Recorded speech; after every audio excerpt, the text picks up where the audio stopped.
Hello guys! Hello! This is for Pisces. Pisces, welcome dito sa aking channel.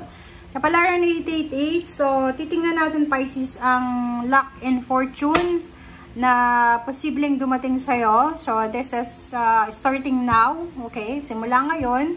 Or kung kailan mo siya maririnig hanggang sa 2027. Okay? So, titingnan natin. Pisces, this is your good luck, good fortune reading. Timeless reading siya guys. Okay? Pero yung simula niya ngayon habang nanonood ka. Alright, Pisces. Ano ba ang swerte na posibleng darating sa'yo? Okay. Pisces. In general to guys kung ano yung swerte. Luck and fortune. Okay, ease. It's easy for me to receive. It's easy for me to receive. It's easy for me to receive. Wow! So, parang sinasabi ng baraha sa'yo dito, Pisces, na simula ngayon mismo na nanonood ka. At ng first card na to, this is a manifestation card na simula ngayon hanggang 2027, sobrang napakadali para sa'yo na tumanggap ng blessings or napaka-smooth or napaka-easy. Basta sobrang dulas ng blessings sa'yo. Mabilis yung blessings na papasok sa'yo. Alright. So, let's check. Ano pa ba? This is another deck. Pisces. This is good luck and good fortune.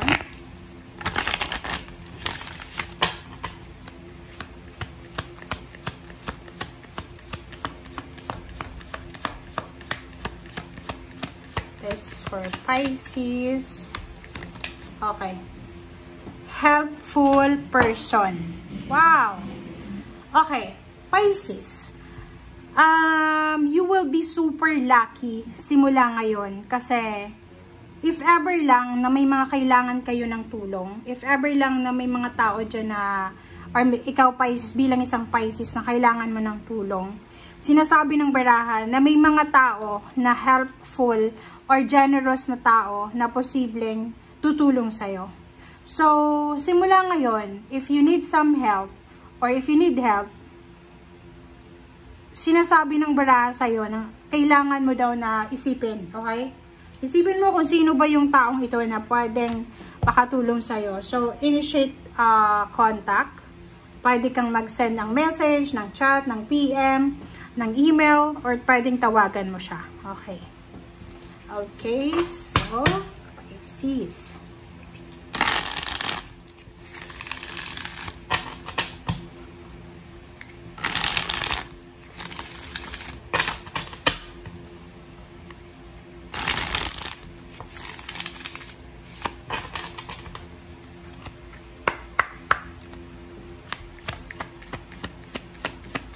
Alright.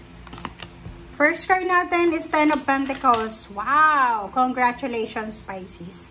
Kasi yung Ten of Pentacles mo, yung barahang yan ay nagsasabi sa'yo na sobra-sobra, umaapaw, siksikliglig. Okay? Siksikliglig, umaapaw yung blessings para sa'yo, Pisces. This is a financial manifestation. Okay? So, parang sinasabi sa'yo ng barahang yan na may material success ka na makukuha simula ngayon. Like, for example, inheritance from the family.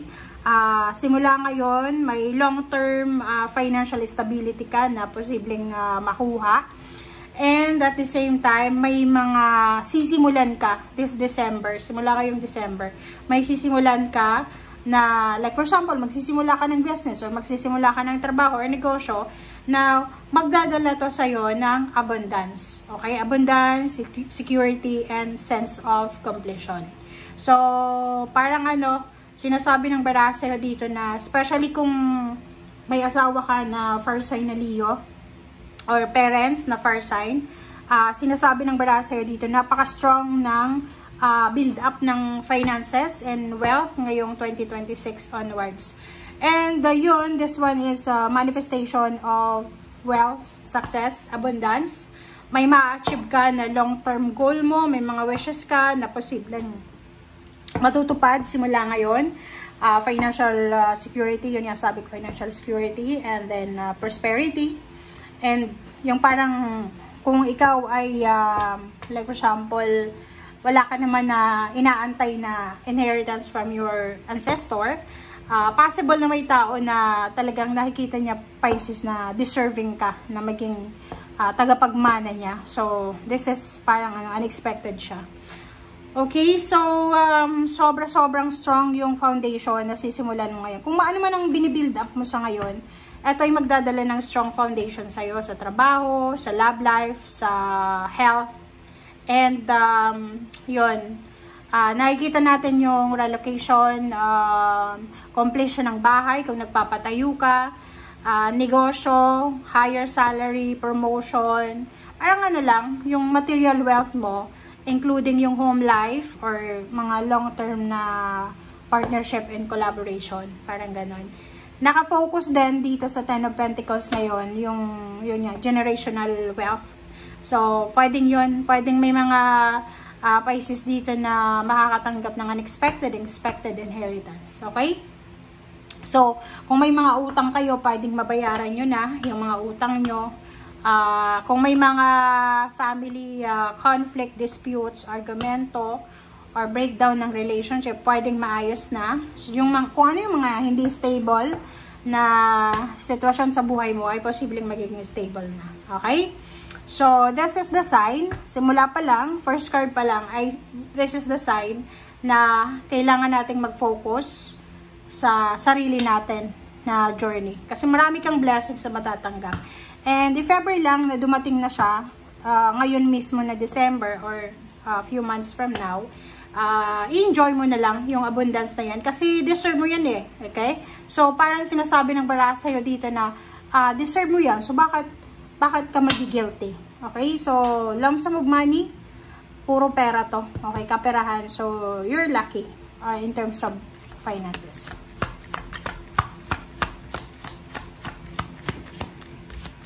Okay, ano pa ba? Pisces. And at the same time, pag marami kang pera na makukuha this year, talagang isa ka sa mga tao na pwedeng magiging sobrang generous. Marami kang mga tao na posibleng matulungan because of financial success. Ayun nga, wealth na makukuha mo. Okay, so related pa din siya. Okay, Queen of Swords. This is direction. And Nine of Swords. Wow. So, doon sa mga Pisces na, like for example, ang dami-dami yung offers. Like for example, may mga offers ka regarding sa pera. Like negosyo, ano ba yung pwedeng i-offer sa'yo ngayon? Negosyo, new job, diba? Sinasabi ng Nine of Swords dyan na huwag kang masyadong mag-iisip, okay? Kasi yung iba sa inyo dyan, kahit na ino-offeran na ng maraming blessings, maraming opportunities, dahil sa takot, hindi nyo nagagawa, okay? So, maging honest ka lang, okay? You need to be honest. Kasi pag masyado tayong superficial, doon nagkakasira-sira ang lahat, okay? So, sinasabi ng bara sa'yo dito na maging committed ka sa kung ano man na gusto mong mangyari sa buhay mo. Etong Nine of Swords na yan yung after effect niyan ng mga desisyon na hindi natin pinag-iisipan because natatakot tayo na halimbawa na magkamali. Okay? So, yung Queen of Swords at Nine of Swords na yan, sinasabi sa'yo ng barahan na kailangan mo daw mag-set ng clear na boundaries and gamitin mo yung judgment mo, okay, yung decision mo, para makagawa ka ng fair and objective na decision making. So, ibig sabihin yan, huwag tayong masyadong mag-iisip-isip, mag-iisip. You are free, okay? You are free. Kailangan mo lang na, kumbaga, isipin na ikaw yung may hawak ng buhay mo. So, halimbawa, ang nakikita kasi natin dito, you will be super successful financially. Financial blessings and wealth yung makukuha mo. But the problem is, may mga tao dito na yun na nga, nangangailangan ng tulong. Maybe they're your family, friends, or kung sino man sila. Pero napagbigyan mo na sila before. Ang problema lang, etong mga vampires na to, financial vampires na to, parang ang tingin nila sa'yo is an object. Okay, object lang ang tingin nila sa'yo. Hindi nila tinitingnan na kapamilya ka nila. And several times, several years ka na nagsasuffer because of selfishness ng mga taong yan. So ngayon, yung direksyon na itinuturo sa'yo ng universe, ng barahang to, direct siya. You are free. May freedom ka na gamitin yung pera mo kung saan mo yan gagamitin. Nine of Swords, meron kang guilt feeling eh. Especially yung mga Pisces na empath, yung mga Pisces na sobrang talagang generous kayo. Parang nahihirapan kayong mag-enjoy sa blessings nyo. Kasi iniisip nyo na baka yung kapamilya nyo mayroong kailangan na tulong, ganyan, ganito. So, sabi ng bara sa'yo, hindi ka dapat nag-iisip. Pag bless ka, dapat mag-enjoy ka, magpasalamat ka. Hindi ka na dapat, kumbaga, i-busy mo na. Gawin mo ng busy ang sarili mo sa blessings na yan. Huwag ka nang tumingin sa mga negative na yan. Oh, 'di ba? 99, 9 of Pentacles, and 9 of Cups. So, these two cards, sinasabi ng barahan na there's a manifestation of financial success ka talaga na makukuha, and at the same time, emotional success. So, yun.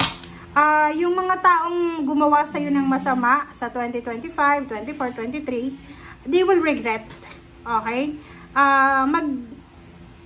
Parang ano to sa'yo eh. Ano bang tawag yan? Awakening to sa'yo eh. Parang phoenix rising from the ashes. Maraming mga tao yung parang gusto kang ibaon sa lupa ng buhay. But the universe is super powerful na ipapakita sa mga taong yon na hindi. Si Pisces, siya talaga ang nakadestiny na maging mayaman, maging masaya, maging peaceful ang buhay. So, 9 of Pentacles and 9 of Cups, you will be super, super, super, super lucky in terms of money. Kasi, this 9 of Pentacles, this is your dreams, this is your hopes, your goals, and fulfillment siya eh. 'Di ba? Accomplishment, fulfillment, achievements, ang mga financial wishes mo. Maybe may certain amount of money ka na gusto mong makuha this year na posibleng makukuha mo. Ari-arian, mga investment, ganyan-ganyan. And sa relationship ka nun din, meron kang minamanifest na relationship, na occasion, celebration, or kung ano man siya, na mga wini-wish mo emotionally, na posibleng makukuha mo siya. Alright? So, yun. Let's check.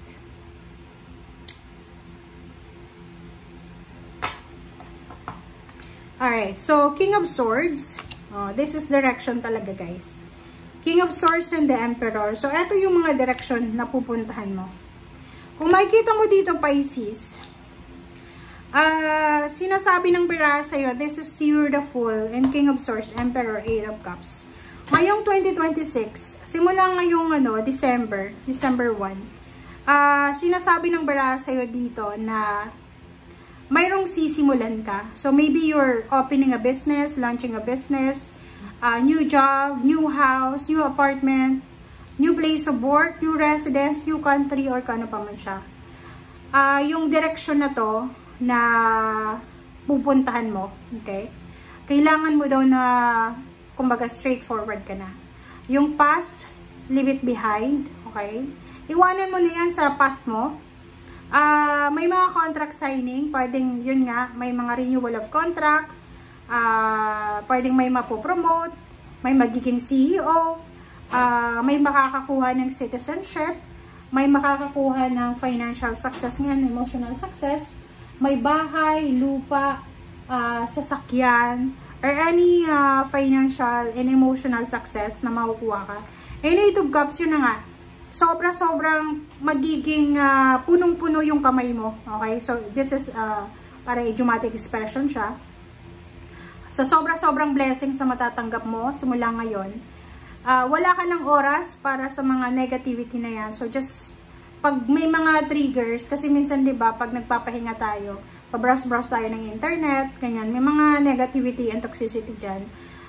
just let go. Okay, let go muna kasi may mas maganda kang, may mas importante, maganda na kailangan kang bigyan ng pansin. And wag mong sayangin yung energy mo, yung oras mo, yung love mo, yung pera mo sa mga walang kwentang bagay or tao. And this is for the future, page of one. So, ihanda mo daw yung sarili mo.